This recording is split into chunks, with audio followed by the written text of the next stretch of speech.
ស្វាគមន៍មកកាន់ការ review ផ្ទះពី Barrio Encivilla បាទថ្ងៃនេះគឺបដូរបរិយាកាសប្លែកបន្តិចនេះនៅចំណុចពេលរងដាបន្ទប់ Megosa បាទអញ្ចឹងដើម្បីកុំឲ្យខាតពេលវេលាយូរបងអូនមក detail ពីផ្ទះនេះបាទផ្ទះវិឡាយើងគឺមានកន្លែងចំណតឡានដែលអាចចតបាន12គ្រឿងហើយមានសួនតខ្លួនបាទនេះជាប្រភេទដីស្តង់ដាគឺយើងបានចំណតឡានទំហំចតប៉ុនគ្នាសួនបានប៉ុនគ្នាតែបើយើងមើលជាប្រភេទដីធំដូចផ្ទះគំរូអញ្ចេះគឺដីធំទលេបែបនេះបាទដីធំទលេបែបនេះនៅសល់ចំហៀងធំហើយយើងអាចរៀបចំជាសួនរៀបចំជាកញ្ចុះជួបជុំជាមួយគ្រួសារយើងអញ្ចឹងណាបាទហើយសម្រាប់ទំហំដីបាទទំហំដីធំដូចផ្ទះគំរូប៉ុណ្ណេះទំហំដីក្បាល16កន្លះជម្រៅ20តែបើយើងមើលជាប្រភេទស្តង់ដារបស់បូរីហ្មងក្បាលដី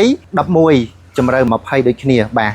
ហើយសម្រាប់សំណង់ផ្ទះសំណង់ឥដ្ឋ20ទំព័រប្រក់គ្រឿងហើយសម្រាប់នៅខាងការរចនានៅក្នុងផ្ទះគឺមានដល់4បន្ទប់គេង4បន្ទប់ទឹកបាទតោះឥឡូវកុំឲ្យខាតពេលវេលាយូរខ្ញុំនឹងនាំអ្នកទាំងអស់គ្នាទៅមើលពីខាងក្នុងផ្ទះបាទអញ្ចឹងនៅពេលដែលយើងចូលមកដល់នេះគឺយើងបង្ហាញពីបន្ទប់ Megosa ទៅមុនបាទបងប្អូនអញ្ចឹងដូចបងប្អូនបានឃើញនៅក្នុងវីដេអូនេះគឺជាបន្ទប់ Megosaបន្ទប់ Megosa ធំស្រឡះទលេបែបនេះដែលបន្ទប់ Megosa នេះគឺខាងបរិយគាត់បានរចនា design ចេញមកគឺមានកន្លែងក្រែដាក់ក្រែគេងផ្សេងហើយកន្លែងផ្លាស់ទូសម្លៀកបំពាក់ផ្សេងបាទកន្លែង make up អីហ្នឹងគឺមកមួយផ្នែកផ្សេងហើយមានបន្ទប់ទឹកនៅជាប់ជាមួយនឹងទូសម្លៀកបំពាក់បាទគឺផ្ដល់នៅឯកជនភាពមាន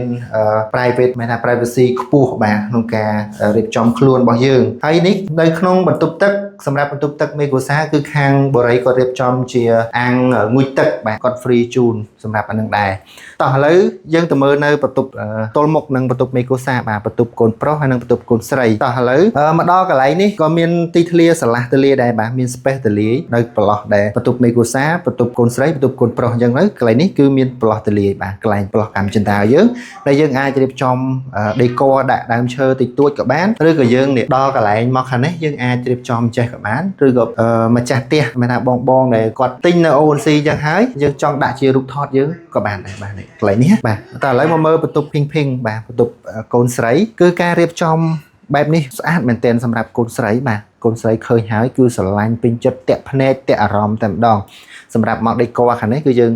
កន្លែងនេះយើងអាចដាក់ទូរទស្សន៍មួយមកឲ្យកូនយើងអង្គុយមើលមេរៀនអង្គុយមើលតុក្កតាអីចឹងណាបាទហើយមកកន្លែងនេះគឺកន្លែងតុក make up របស់កូនស្រីយើងនេះយើងដាក់ទូកញ្ចក់ចឹងមកបានស្អាតមែនតើណា space ទលាយរៀបចំបន្ទប់កូនស្រីក៏មានបន្ទប់ទឹកនៅជាប់ជាមួយនឹងបន្ទប់នឹងដែរបាទអ្នកនរគ្នាតោះឥឡូវយើងទៅមើលបន្ទប់កូនប្រុសវិញម្ដងបាទថាបន្ទប់កូនប្រុសស្រស់ស្អាតស័ក្តិសមកម្រិតណាបាទអញ្ចឹងយើងពេលយើងចូលមកបន្ទប់កូនប្រុសអាចจะរៀងទូចជាងបន្ទប់កូនស្រីបន្តិចប៉ុន្តែការរៀបចំនៅ ONC គឺស្រឡះទលាយអញ្ចឹងណាបាទនេះគឺស័ក្តិសមមួយកូនប្រុសមិនអញញ៉ៃច្រើនបាទមកល្មមសមរស់នៅហើយមកខាងទូនេះយើងអាចដាក់ជាទូទស្សន៍ឲ្យគាត់មើលរឿងមើលអីចឹងបានដូចគ្នាបាទហើយមកខាងនេះគឺទូសម្លៀកបំពាក់នេះយើងអាចដេកជាទូសម្លៀកបំពាក់ចឹងមកហើយនៅខាងបន្ទប់កូនប្រុសក៏មានបន្ទប់ទឹកដូចគ្នាដែរបាទមានបន្ទប់ទឹកហើយស្រាប់នៅក្នុងនឹងតែម្ដងបាទគឺអត់ពិបាកក្នុងការចុះទៅក្រោមឬអីទេគឺគ្រប់បន្ទប់ទាំងអស់គឺមានបន្ទប់ទឹកបាទតោះឥឡូវនាំអ្នកនរគ្នាទៅមើលនៅបន្ទប់គេងជាន់ផ្ទាល់ដីវិញបាទអញ្ចឹងមុននឹងដល់បន្ទប់គេងជាន់ផ្ទាល់ដីបងអូនបង្ហាញនៅកន្លែងនេះបន្តិចមុននឹងយើងចុះតាមកម្មចិន្តាយើងនឹងឃើញប្អួតមួយបាទដែលអាចឲ្យពលឺចេញចូលទៅផ្ទះយើងហ្នឹងមានភ្លឺស្រស់ស្អាតអញ្ចឹងណាបាទសម្រាប់កម្មចិន្តាយើងគឺយើងងាយស្រួលក្នុងការចុះបាទឡើងចុះគឺងាយស្រួលហើយមានប្រកាន់ដៃរឹងមាំបាទចម្រឹងបែបនេះគឺខាងបរិយគាត់រៀបចំជូនម្ចាស់ផ្ទះគ្រប់ផ្ទះតែម្ដងបាទតោះឥឡូវនេះមកដល់ត្រង់ចំណុចនេះបាទនេះនៅខាងក្រោមនេះគឺមានបន្ទប់គេងជាន់ផ្ទាល់ដីមួយដែលយើងមានម៉ាក់ប៉ាចាស់អីអាចឲ្យគាត់សម្រាកនៅបន្ទប់ជាន់ផ្ទាល់ដីនឹងក៏បានដែរឬក៏បងដែលគាត់ទិញនៅ ONC បងអាចរៀបចំបន្ទប់ជាន់ផ្ទាល់ដីនេះជាកន្លែង office ឬក៏ studio សម្រាប់ live លក់ online ក៏បានដូចគ្នាដែរណាបាទនាំបងមកមើលខាងនេះទៀតបាទសម្រាប់បន្ទប់ជាន់ផ្ទាល់ដីក៏មានបន្ទប់ទឹកនៅជាប់គ្នាតែម្ដងបាទនេះមានបន្ទប់ទឹកនៅជាប់នឹងហ្មងងាយស្រួលក្នុងការប្រើប្រាស់ដូចគ្នាបាទអញ្ចឹងនៅក្រោមចិន្តាបាននេះបងប្អូននាំបងមកមើល ខាងក្រោមចន្ទើក៏បរិយក៏រៀបចំជាបែបនេះមួយដែរដើម្បីឲ្យដាក់ឃ្លាំងដាក់អីបានអញ្ចឹងណាដាក់អីវ៉ាន់ហើយវ៉ាន់យើងតែឥឡូវងាកមកខាងនេះវិញគឺកន្លែងញ៉ាំបាយបាទញ៉ាំបាយជុំមួយគ្រួសារយើងអាចរៀបចំជាតុបែបហ្នឹងមកក៏បានដែរបាទហើយកន្លែងនេះយើងធ្វើអញ្ចឹងដូចបោះបរិយមកហើយកន្លែងនេះដាក់ print ជារូបភាពរបស់យើងដាក់ទៅហ្នឹងក៏បានដែរក៏មួយយ៉ាងទៀតដែរហើយសម្រាប់កន្លែងទទួលទានញ៉ាំបាយនេះគឺមានប្អួចបាទមានប្អួចនៅកន្លែងហ្នឹងដើម្បីឲ្យមានពលឺដល់ពេលយើងទទួលទានទៅមានពលឺខ្យល់ធម្មជាតិចេញចូលបានអញ្ចឹងណាយើងអាចបើកប្អួចបើកអីបានហើយមកខាងនេះគឺទូជាក្រានបាយបាទនេះទូជាក្រានបាយគឺស្រឡះទៅលាយអត់ចង្អៀតពេកទេគឺ space រៀបចំមកវាស្រឡះល្អបាទអញ្ចឹងសម្រាប់បងស្ត្រីមេផ្ទះគឺគាត់ចូលមកគឺគាត់ស្រឡាញ់ពេញចិត្តហ្មងពូដោយសារអីគឺស្រឡះទៅលាយល្អគ្រប់ទូគឺប៉និតល្អមែនតើនេះគឺហើយ space ធំទៅលាយទៀតមានច្រើននេះមានច្រើន space មានច្រើននេះមែនតើបាទអញ្ចឹងងាយស្រួលក្នុងការរៀបចំទុកដាក់របស់របរយើងហើយខាងលើនេះក៏ space ធំទៅលាយដែរនេះបាទនេះសម្រាប់ទូនៅខាងបរិយហើយសម្រាប់ទូនេះបញ្ជាក់ជូនបងប្អូនគឺខាងបរិយក៏រៀបចំជូនណាបាទហើយមានម៉ាស៊ីនបិទក្លិនមានអីដែរសម្រាប់ខាងក្រោយនេះគឺមានទ្វារចេញចូលទៅខាងក្រោយបានទៀតណានេះបាទនេះបងប្អូននៅខាងចក្រានបាយយើងគឺមានទ្វារចេញចូលទៅក្រោយបានតើឥឡូវនាំអ្នកនរនេះទៅមើលខាង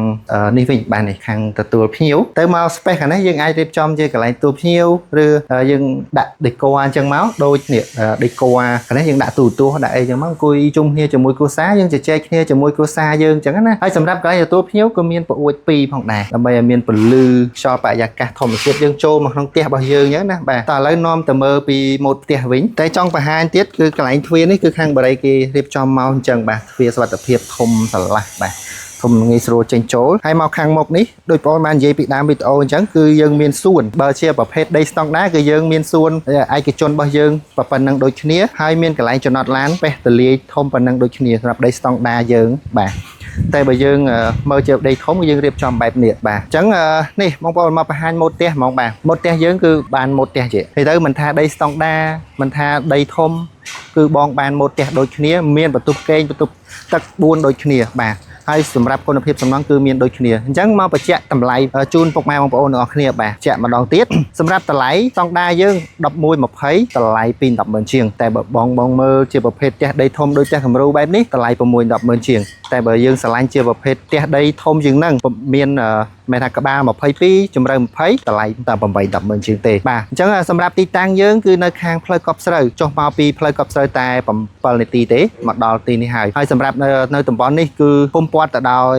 សក្តានុពលខ្ពស់ផងដែរគឺមានសាលារៀនទីពេទ្យបាទនៅយើងចង់ឡើងទៅផ្លូវលឿនលឿនអីក៏ងាយស្រួលក្នុងការឡើងចុះផងដែរបាទគឺនៅគៀកនឹងផ្លូវលឿនលឿនយើងដែរយើងចំណាយពេលតែ15នាទីអីទៅដល់ហើយអញ្ចឹងណាបាទតែបើយើងចង់ទៅលេងនៅក្នុងក្រុងទៅខាង Eon 2អីយើងជិះធ្វើដំណើរតែ25នាទីទេទៅដល់ហើយហើយយើងចង់ឡើងទៅខាងផ្សារជុកមាសអីក៏យើងងាយស្រួលក្នុងការធ្វើដំណើរដែរព្រោះផ្លូវធ្វើដំណើរនៅទីនេះគឺអត់ពិបាកដូចមុនទេបាទផ្លូវធ្វើដំណើរជាផ្លូវបេតុងមានសូឡាអមសងខាងបាទអញ្ចឹងសម្រាប់ពុកម៉ែបងប្អូនដែលស្រឡាញ់ជាប្រភេទផ្ទះវិឡាហើយចាប់អារម្មណ៍ចង់មកមើលនៅទីតាំងផ្លូវកប់ស្រូវកុំរំលង Borei ONC Villa សោះបាទអញ្ចឹងសម្រាប់ព័ត៌មានលម្អិតកាន់តែលម្អិតមាន promotion អីគេខ្លះបងប្អូនគ្រាន់តែដាក់លេខមួយខ្សែនៅក្នុងខ្ទង់ comment ក្រុមការងារគាត់នឹងផ្ដល់ព័ត៌មានលម្អិតជូនតាមរយៈ Telegram ឬក៏ call លម្អិតជូនបងបាទជួបគ្នានៅវីដេអូបន្ទាប់កុំភ្លេចចុច like ចុច subscribe ផងណាបាទអរគុណច្រើន